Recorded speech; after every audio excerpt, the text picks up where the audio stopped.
There are a few more important scenarios which I have with me, and I thought to discuss it and to tell it to you. Like these scenarios, these are commonly appearing in the PACES exam, and you should think of the very common cause. Common out of common causes you have to think, okay? Because many times, as I have explained, diagnosis is very clear. Like one scenario was that one physical trainer, and previously he had mitral valve replacement, and now he has presented with ankle swelling. Now there are many causes for ankle swelling. There is a list of ankle swellings, causes for the ankle swelling. So you have to think of an common cause and correlate with the present condition. Like think that patient already they have told you that his mitral valve is replaced.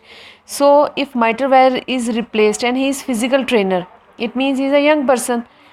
So definitely he will be replaced with a metallic valve and he will be on warfarin, and as he is physical trainer as well, so there are more chances for injury. So you should think of that the cause for ankle swelling could be hematoma, okay, due to warfarin, due to injury. So this is a common correlation. Like if you get an exam that mitral valve replacement has been done, and patient had ankle swelling, so you have to think for the drug side effect like warfarin, deranged INR. And in this case regarding warfarin, there are some very important questions which you have to ask. This I will tell you in detail when I will be covering the warfarin. But in one important question along with it, you have to ask that do you maintain your yellow book? Yellow book is INR book in which patients are maintaining their INR and taking warfarin regularly according to their INR. Okay, so do not forget to ask about yellow book. Now second scenario is that there is one female who is 60 years old, and her presenting complaint is swelling in neck. So when there are many causes again for the swelling of neck, and this is not history station. I will not tell you detail. This is station 5. So always think of common out of common. Okay. So you should think of Graves' disease, as thyroid disease is very common among females. So think of Graves' disease. Okay. Then there is one patient who has presented with breathing difficulty and having pulmonary hypertension, and now he has ankle swelling. Okay, and as the clue they have told you that patient was having pulmonary hypertension, so he could have any cardiac cause, and because of that might be amiodarone has been prescribed, again drug side effect, and because of that he has developed breathing difficulty. So think of amiodarone. Amiodarone is again very common drug. It's appearing in the PACES exam, warfarin and amiodarone, and there are some other drugs as well. There's list of drugs, this I will tell you in detail, but right now just telling you briefly about the cases. Then the thyroid gland, as I told you, thyroid disease is very common during PACES exam, and every third candidate will get thyroid disease during PACES, and thyroid disease can present in many ways. But today I will tell you only two common presentation as a TIA. TIA, if in a patient, then think of thyroid disease as well, please, because usually candidates are thinking some neurological causes and they forget that the commonest cause could be thyroid. So, and thyroid, how it can cause TIA? It can cause TIA once by it, because we know that in thyroid disease patients can have atrial fibrillation. Patients can have atrial fibrillation, and because of it patients can have TIA.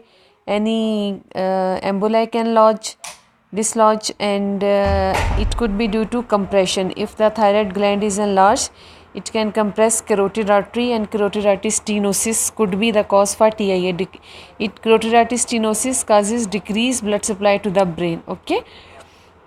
Then one male 60 years old, and he presented with fatigue. HB is 10, MCV is 68.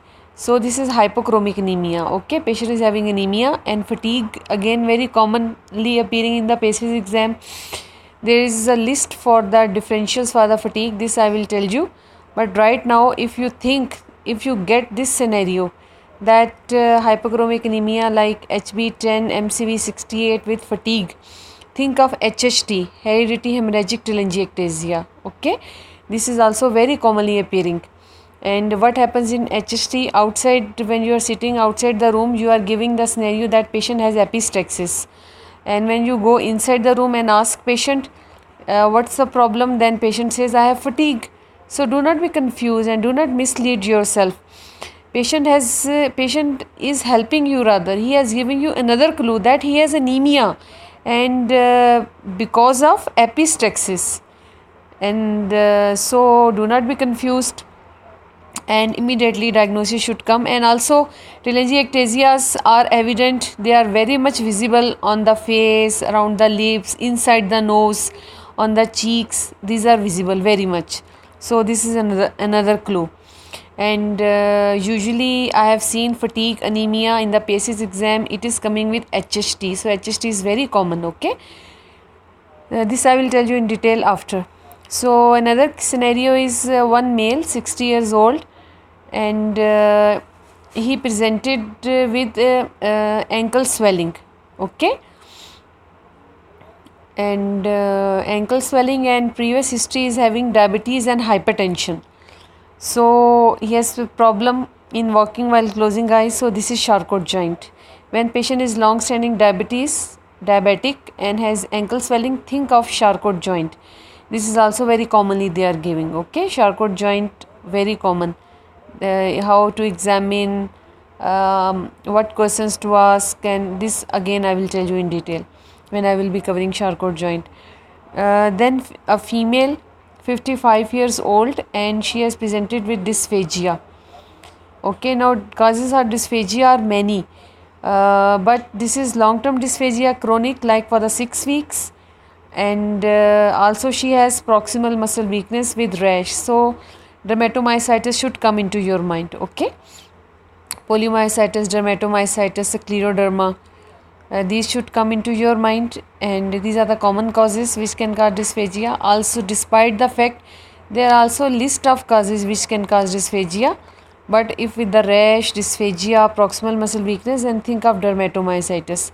And for dermatomyositis, again there are typical questions, typical examination which you needs to do, as well as 4 malignancies you have to rule out with dermatomyositis. Okay, so, and in this condition dermatomyositis either could be due to dysphagia could be due to 2 reasons, either due to malignancy, okay, or due to poor pumping action of muscles. And then another scenario could be a male who is 35 years old, and he is presented with the weight loss. So young patient with the weight loss with increased appetite. There are again different causes for weight loss. Weight loss with increased appetite, weight loss with normal appetite. There are different causes, but here as I am telling you only the common causes, or which came in the patient in the exam. So think of thyroid disease, hyperactive thyroid, hyperthyroidism, because it is again causing weight loss in the young patient with increased appetite. Okay, and there are a lot of features for hyperthyroidism and hypothyroidism. Again, when I will cover those topics, then I will share with you.